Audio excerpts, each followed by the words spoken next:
Hello, and welcome to the History of Egypt podcast, episode 106, Mail Order Bride. In this episode, Amunhotep III reaches the pinnacle of his earthly power.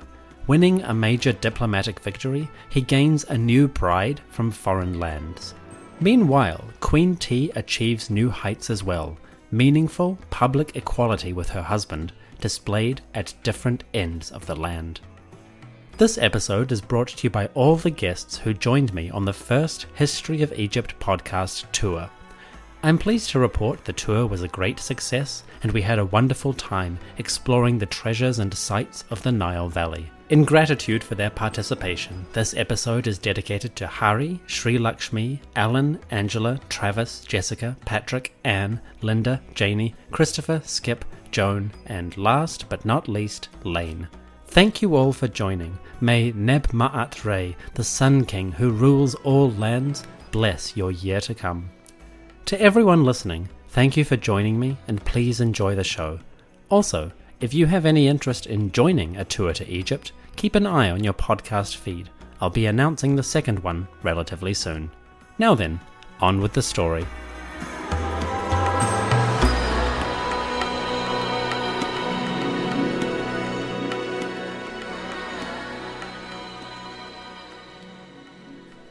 The year was 1366 BCE, approximately. The Nile Valley basked in the glow of Neb-Ma'at-Re, Amunhotep III, king of Upper and Lower Egypt and living incarnation of the sun god. He was at the pinnacle of his earthly power. From southern Nubia to the limits of Syria, Pharaoh ruled all and the world bowed before him. By regnal year 34, Amunhotep was approximately 46 years old. He lived mainly in Waset, Thebes, at the palace we call Malkata. Here, in the dry climate, the aging pharaoh could enjoy leisure activities, while his servants governed a vast empire on his behalf. Little did he know, events far away were soon to come knocking at his door. Our story today begins far away from Egypt, in the kingdom of Mitanni, located in northern Mesopotamia. Mitanni was one of the Near East's great powers. Its mighty charioteers, called Marianu, led a warrior caste that dominated the fertile plains between and around the great rivers. Its kings were influential, holding sway from modern Kurdistan in the east to the shores of the Mediterranean in the west. Throughout this region, the kingdom of Mitanni, called Naharina in Egyptian, was a mighty force, or at least it had been. By 1366 BCE, Mitanni's influence was waning. Foreign wars and internal conflicts had weakened the state considerably. In fact, 2 of their recent kings had been outright murdered in quick succession. First, a great lord called Tushratta II was cruelly slain and replaced with his own brother. This was a serious blow. Tushratta had been an influential ruler who had even sent his daughter to marry the pharaoh Amunhotep III. Still, he fell to assassins' blades, and Tushratta's own brother, a man named Ata-Shumara, had taken the throne in his place. But what do you know? Ata-Shumara's reign was equally short. Within a few years, he too was murdered, and the throne passed to a child. Soon, power was in the hands of Tushratta II's son, a boy named Tushratta. Tushratta was young when he ascended, and for the first 16 years of his reign, the kingdom was led by a cabal of influential courtiers, the same men who had conspired to murder his father and his uncle, one after the other. Tushratta, unfortunately, could do nothing. Lacking influence, he had to bide his time and wait an opportunity to assert authority on his own. That day eventually came, and this, dear listener, is where our story begins. Around the age of 25 or so, maybe older, maybe younger, Tushratta was strong enough to act. He arrested and then executed all the officials that had been involved in his father's murder, and he then took power on his own initiative. Living in a turbulent court and unpracticed in the art of sole rule, Tushratta began to seek friends to secure his position. The first friend he turned to was Egypt. Somewhere around year 30 of Amunhotep III, or a bit later, Tushratta wrote a letter to the pharaoh. The king of Mitanni wanted to renew the bonds of friendship that had once bound Egypt and Mitanni. Decades after his older sister, Gilu-Kepa, had visited the pharaoh to become his wife, Tushratta sought to reaffirm that old alliance and to forge new ties. To do this, he was willing to beg. Remarkably, Tushratta's communication with Amunhotep III survives today, along with several others from correspondence which passed between Egypt and the great powers of the Near East. From these letters, written in ancient cuneiform on tablets of baked clay, we can see how great powers communicated and renewed or negotiated their friendship. For the next few minutes, let's dive into the correspondence of Tushratta, king of Mitanni, and Amunhotep, king of Egypt. Tushratta wrote to Amunhotep in order to reopen communications that had lapsed for some time. To begin with, of course, the king started with formalities. He addressed the king of Egypt, whom he called Nib-Muraya. This is a Mitanniization of Neb-Ma'at-Re, Amunhotep's throne name and the one by which the world knew him. Tushratta wrote to Nib-Muraya and sought to know his condition. Quote, "Say to Nib-Muraya, king of Egypt and my brother, so speaks Tushratta, the king of Mitanni, your brother. For me all goes well, for you may all go well also. For Gilu-Kepa, my sister, may all go well. For your household, for your wives, for your sons, your magnates, your warriors, your horses, your chariots, and all in your country, may all go very well." End quote. The formalities begin, and Tushratta is polite and well-wishing.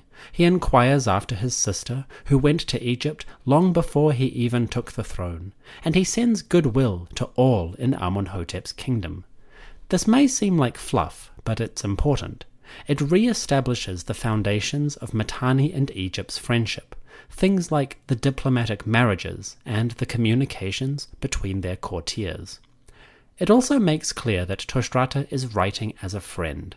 With that out of the way, the king of Mitanni gets to his true purpose. Quote, "When I first sat upon the throne of my father, I was young, and a traitorous official named Udhi had done an unseemly thing to my country. Udhi had slain his lord. For this reason, Udhi would not permit me friendship with anyone who loved me. I, in turn, was not remiss about the unseemly things that had been done in my land. Eventually, I slew the slayers of Artashumara my brother, and everyone belonging to them. You, Nib-Muraya, were friendly with my father, so I have written and told you these things, so that the Pharaoh my brother might hear and rejoice. My father, Shutarna, loved you, and you in turn loved my father. In keeping with this love, my father gave you my sister, Gilu-Kepa, and who else stood alongside my father as you did?" End quote. Tushratta starts with the all-important confirmations of friendship, the love that his father bore for Amunhotep, and which the pharaoh reciprocated. Tushratta reassures the Egyptians that he would have made contact years ago, but his advisors, the same traitors who had murdered his father and his uncle, had conspired to keep Tushratta from maintaining any alliances. They had isolated Tushratta and weakened the kingdom of Mitanni, just so that they could maintain power and control over the land. Disgusting. Anyway, Tushratta is better now. He has overthrown the traitors, executed them, and begun to review the friendships which his father had maintained while alive. Of course, there was no friendship greater than the one between Mitanni and Egypt.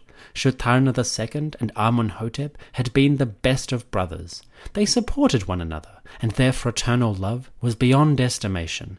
With that reminder, Tushratta finally gets to his point. Quote, "I herewith send you 1 chariot, 2 horses, 1 male attendant, 1 female attendant. This comes from the booty that I took from the land of the Hittites. As the greeting gift for my brother, I also send you 5 chariots and 5 teams of horses."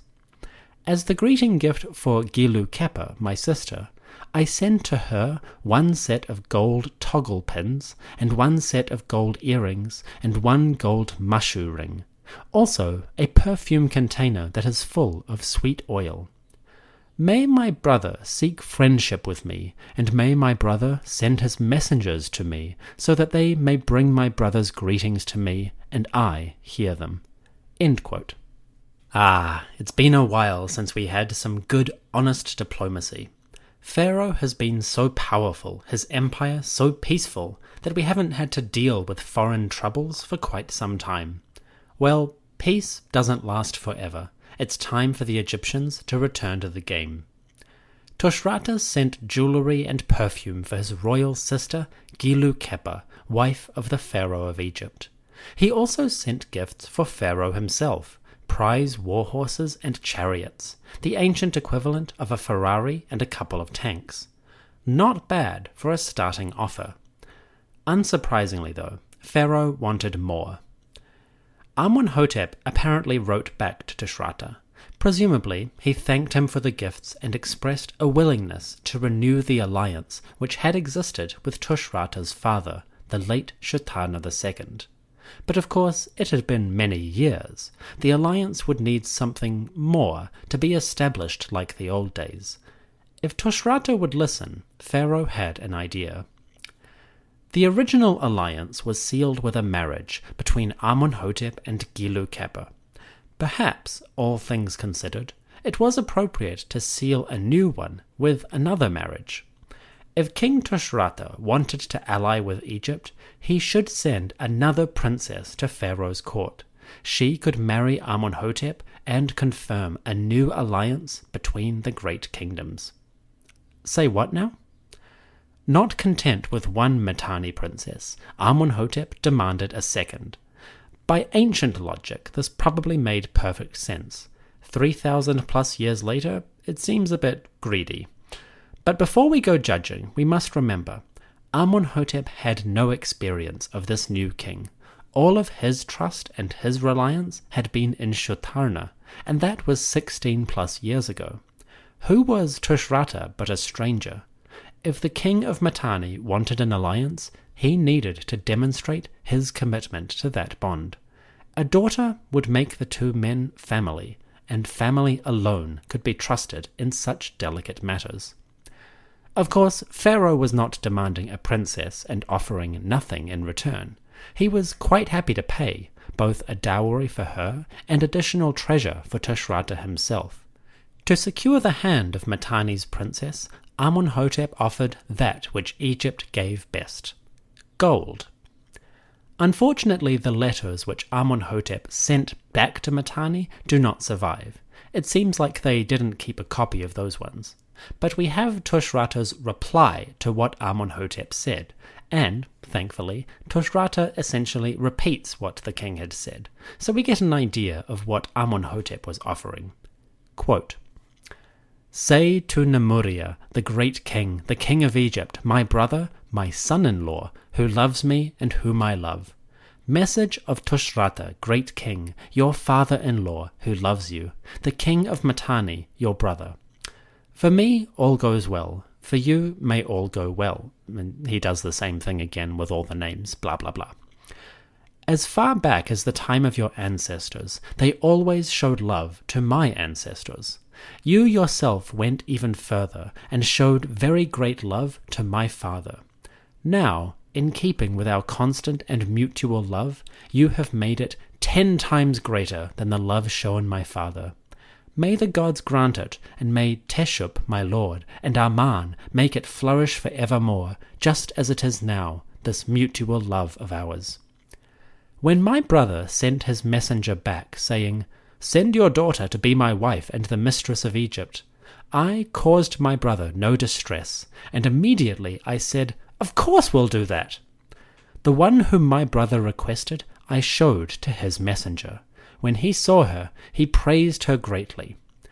"I will lead this princess in safety to my brother's country. May Shaushka and Amarna make her the image of my brother's desire." When I wrote to my brother, I said, Let us love each other very, very much, and between us let there be friendship.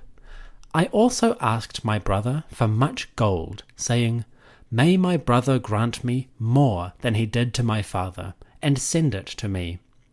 You sent my father a great quantity of gold. You sent him large gold jars and gold jugs. You sent him gold bricks, as if they were just the equivalent of copper. Now that my brother has sent that gold, I say, it may be little or not a little, but much. Still, the gold you have sent has been worked and manufactured. But although it has been worked, I rejoiced over it greatly, and whatever it was that my brother sent, I am happy about it." End quote. That was kind of a long passage, so let me break it down. The basic gist is that Amunhotep sent his reply, saying, "Give me a princess." His messenger also brought a quantity of gold to give to the Mitanni king. The problem was that they brought gold that had been manufactured, turned into jewellery and jugs and things like that. Of course, Tushratta was very grateful for the gold. It was magnificent. But he needed something a bit more practical. The king of Mitanni politely rejected Amunhotep's first offer. Golden treasures were great, but Tushratta was a living monarch and he had living needs.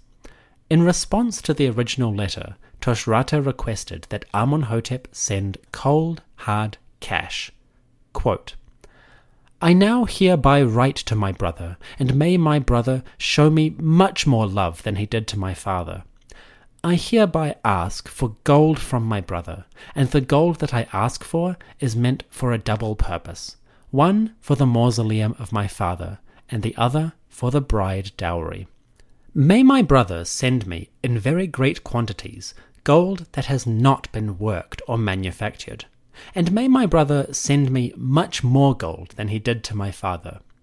In my brother's country, Egypt, gold is as plentiful as dirt. May the gods grant that, just as now gold is plentiful, he make it even 10 times more plentiful than now. May the gold that I ask for not become a source of distress to my brother, and may my brother not cause me distress. May my brother send me in very large quantities gold that has not been manufactured.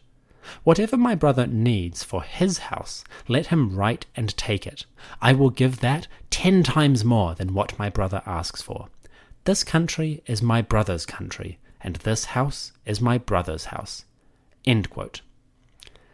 Essentially, golden trinkets, although lovely, were not quite good enough.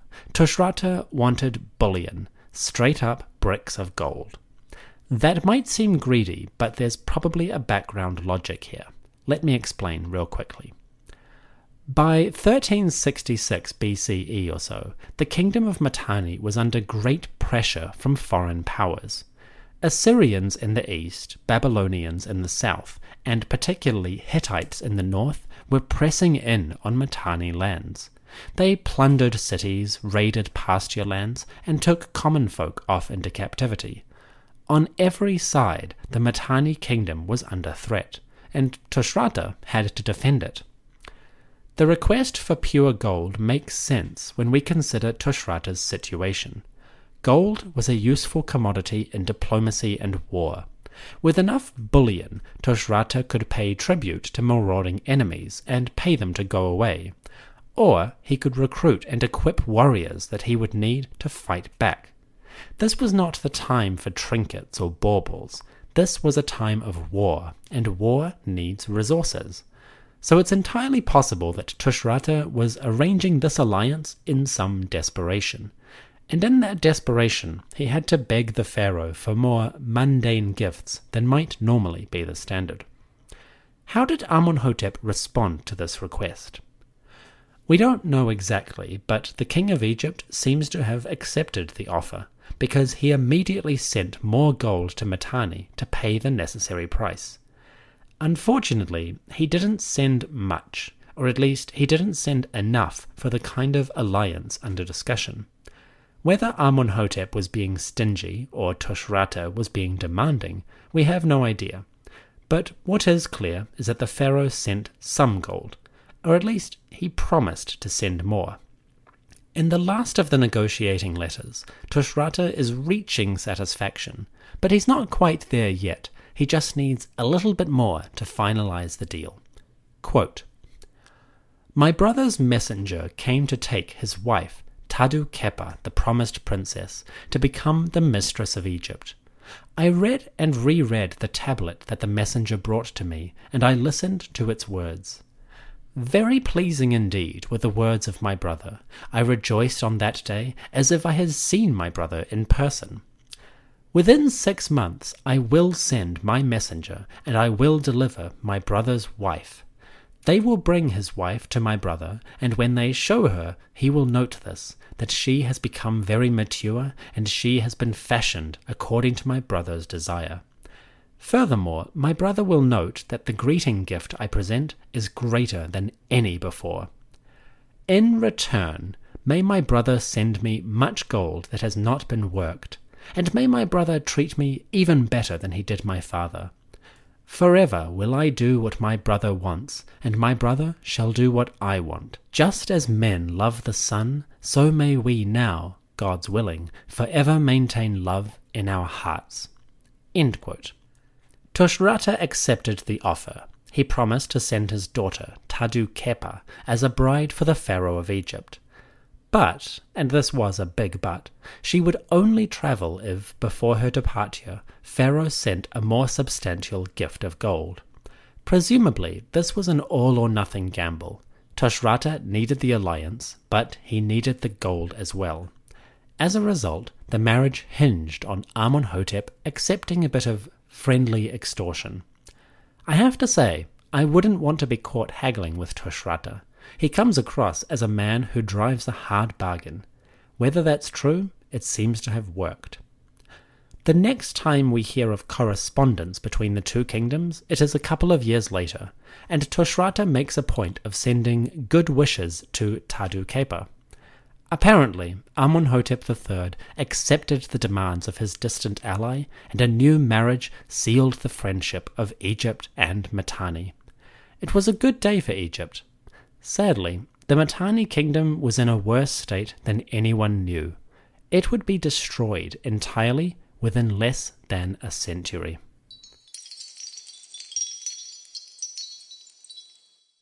The alliance between Egypt and Mitanni gave temporary security to Tushratta.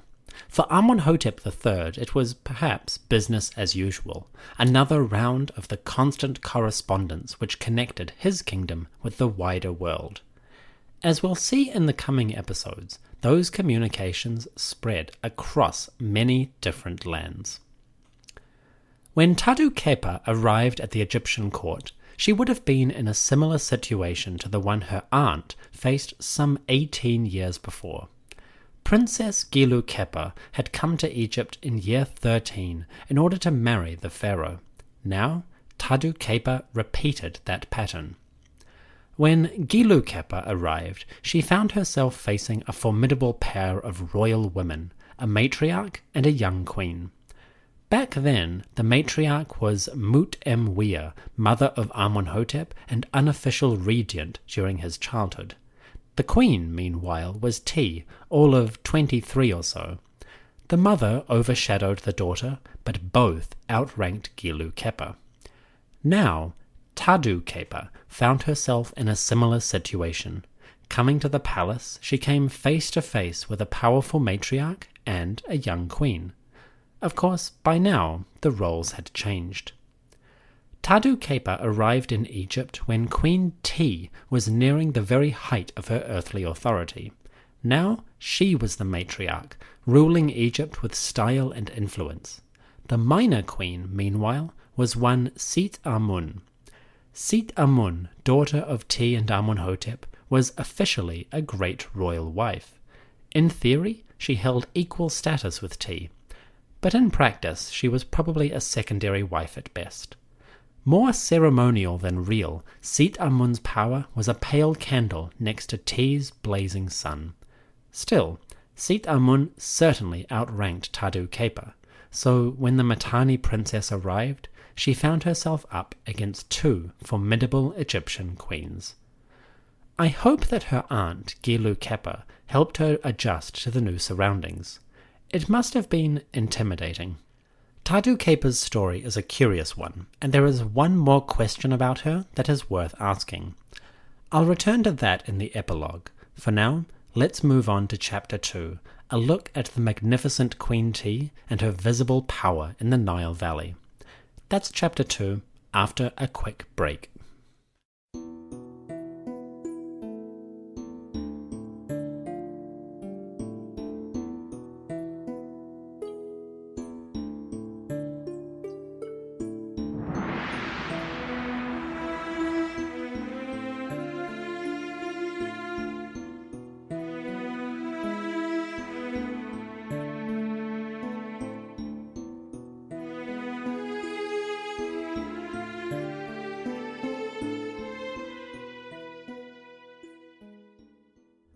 A Mitanni princess came to court, and the Queen of Egypt entertained yet another female member of the harem. The mighty Queen Tiye, now about 44 years old, had seen a thing or two. The endless procession of women who came to her husband's palace and bed were part and parcel of the arrangement. But Tiye herself, well, she was on a whole other level from these upstart young fancies. She was the boss. As we round out this episode, I'd like to take a quick look at some of the best evidence for Tiye's monumental authority in the Nile Valley. It takes the form of two monuments, statues, at opposite ends of the country. Viewed together, these magnificent images are a fitting legacy for Egypt's most powerful female ruler. If you go to the museum in Cairo, by which I mean the Old Museum, you will find the entrance hall dominated by a truly colossal statue. It's made of limestone, and it depicts King Amunhotep III and Queen Tiye seated side by side. By their knees, three smaller figures, daughters, complete the picture. This statue is 7 meters tall, 23 feet, approximately 5 times the size of the people it depicts. It towers over visitors to the museum, and once upon a time, it towered over passers-by at the mortuary temple in Thebes. This colossal dyad statue, dyad meaning two-person, was originally set up in the southern wall of Amenhotep's mortuary temple. It was discovered there in many pieces over several decades. Most recently, new pieces turned up and allowed archaeologists to restore it even further. Today, about 70% of the statue survives. Further conservation may see that number rise even more. Located in the south wall of the mortuary temple, the dyad of Amunhotep and Tiye was a visible reminder of the couple's power and influence in Thebes. Remember, the average Egyptian only saw the high mud brick wall and the grand statues which guarded the pylons. At the eastern gate, the colossi of Memnon displayed Amunhotep's might. At the southern gate, the dyad displayed the power of the royal couple. What's most important about this statue is how the pair are depicted. Amunhotep and Tiye appear as the same size. In other words, they are shown as equals in stature, equals in rule. It's a clear statement of intent. As the pharaoh reached the apex of his power, his great royal wife was his equal in all things. Talk about a power move. The colossal dyad was probably erected somewhere around the time of the first or second Sed festival. How do we know that? Well, two things give it away. Firstly, the facial features of the king show that youthful idealism which he started to strive for in his 4th decade of power. As the king aged and also promoted himself as a divine being, the art style changed subtly to emphasize certain features. Almond-shaped eyes, chubby cheeks, full lips. The king pushed for a particular look. That comes across in the statue. The other feature of the dyad which reveals its date is which daughters appear on the bottom beside the royal couple's legs. More specifically, we can date it according to which daughter doesn't appear. The eldest daughter, Sit Amun, is not shown on this image. We see 3 of her sisters, younger daughters, but not Sit Amun herself. Why? Well, as of year 30, Set Amun was no longer officially a daughter of Amunhotep. Now she was his wife. Set Amun had ascended to the rank of great royal wife on the occasion of the first Sed festival, so it wouldn't be appropriate to put her among the daughters. For one thing, it would be insulting to lower her status like that, and also to make her tiny and insignificant. On the other hand, it would insult Tiye to show Set Amun sitting beside Amunhotep. So, to avoid any inconvenient problems, Set Amun is simply absent, a quiet solution to a visible problem. You have to wonder what Set Amun's exact relationship with her parents was, now that she was less of a daughter and more of a symbolic equal.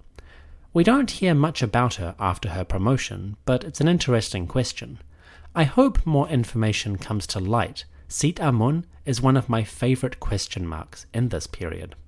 Anyway, the Colossal Dyad is a beautiful piece, both for its manufacture and the fact that it shows the king and queen as public equals. The feminist within me appreciates the gesture, and the lowly peasant in me is always overawed by Tiye's obvious influence and political power. She had now gone beyond any woman before her, except maybe Hatshepsut, in terms of stamping her name on the age. Quite simply, Tiye was boss. Several hundred kilometers to the north, Tiye's image endured in another place. Down in the eastern delta, there is a town which we haven't visited yet, but we probably should have. You see, this little community on the edge of the greenery is a place dedicated to one of the most famous gods in the pantheon. I'm talking about a town called Bubastis, aka Per Bast, aka the House of Bastet. At this small community, Delta folk worshipped one of Egypt's most venerable goddesses, Bastet the Cat Lady. Let's explore. Bastet, or she of Bubastis, was a powerful deity, with a cult dating back to the Old Kingdom at least. Khafre, who built the second pyramid of Giza around 2550 BCE, called himself Beloved of Bastet, and he may have built a shrine in Bubastis. Sahure, who sent the first ships to Punt around 2480 BCE, made offerings to Bastet, mistress of the two lands, in all their places. Finally, Pepi I erected the earliest surviving temple at Bubastis, a structure that was buried later on, preserving it for archaeology. Essentially, the temple city of Bastet goes right back to the 4th dynasty and probably earlier. Bastet was a great and venerable deity. Amunhotep III and Queen Tiye made contributions to the temple of Bastet. This probably took the form of statues and maybe a shrine and bark as well. Unfortunately, the site of Bubastis is in ruins, and most of the surviving pieces are from later periods. One thing that does survive, though, is a towering statue near to the ancient temple. This statue takes the form of a woman, and it is quite likely to depict Tiye. The statue shows a tall lady in the 18th dynasty style. She stands with her left foot forward, and her left hand holds a scepter across her chest. On her head, an enormous wig fans out over her shoulders and down to her breasts. In design, it is practically identical to other images of the queen. So it is quite possibly Tiye, we're just not certain. The statue was found in pieces and reconstructed. Unfortunately, the inscriptions are too damaged to permit proper identification. Hopefully one day we'll get certainty. For now, I'm willing to put some gold down on the statue showing Tiye. The enormous image may be part of a larger royal expansion at Bubastis, or maybe Tiye gave it by herself. By this point, the queen was phenomenally influential in the realm, an equal to her husband, and certainly capable of arranging something like this. Perhaps Tiye had an affinity for Bastet. Maybe she wanted to promote her name and her husband by association. Whatever the cause, this lone sentinel is a quiet testament to splendid and intriguing times.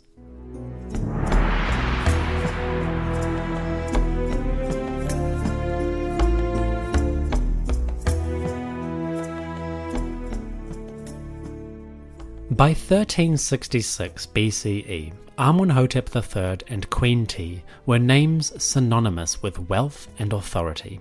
From the furthest reaches of the known world, foreign kings begged for a taste of Egypt's fabulous riches. In exchange, they sent their valued daughters to become wives, princesses of the land. The tale of Tadu Kepa, the mail-order Mitanni bride, is a fascinating one. It's not unique by any stretch, but it is uniquely well documented. Thanks to the survival of those letters, we get a glimpse at ancient diplomacy and the intricacies of, selling one's daughter to gain a bit of security at home. Of course, the Mitanni did not invent that practice, and they certainly were not the last to do it. But how rare it is in the Bronze Age to see such a process play out step by step in written sources. I love it. At home, the monuments of Queen Tiye testify to the continually rising power of this formidable woman. From a child bride 30 years previously, she had grown into a political powerhouse, the equal of her husband. She was a living incarnation of Hathor, or Sekhmet on a bad day.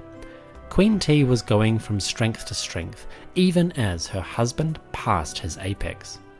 This pattern would continue for the next few years. As Amunhotep slowly waned, Tiye continued to wax. The Queen of Egypt was a power unlike any seen before. On the next episode, we enter the very last phase of Amunhotep III's reign. The sun is past its zenith and making its way towards the horizon. We'll see how Pharaoh prepared for his inevitable mortality and the ways he may have looked back as the last days of his rule began. Looking Back on the History of Egypt podcast, coming soon.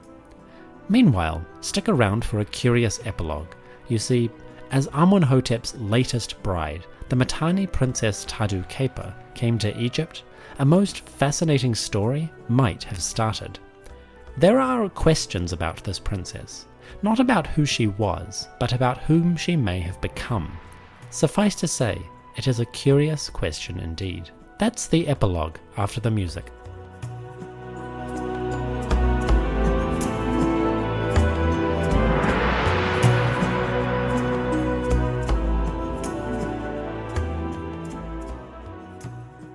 So the princess Tadu Kepa came to Egypt and was received with due ceremony.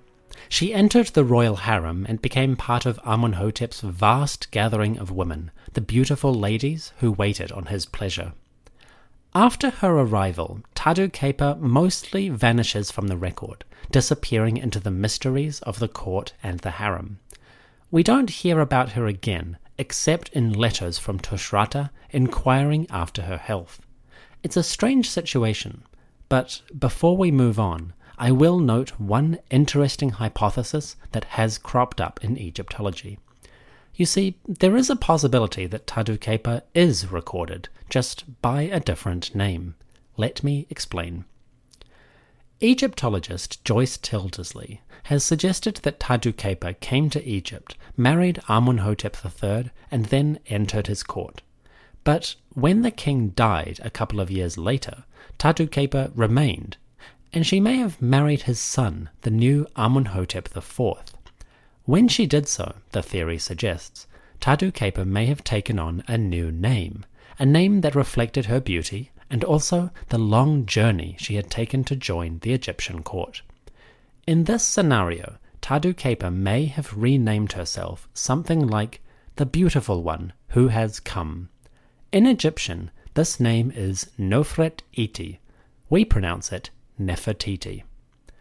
According to Joyce Tildesley, it is possible that the famous Nefertiti is none other than Tadu Kepa, Princess of Mitanni.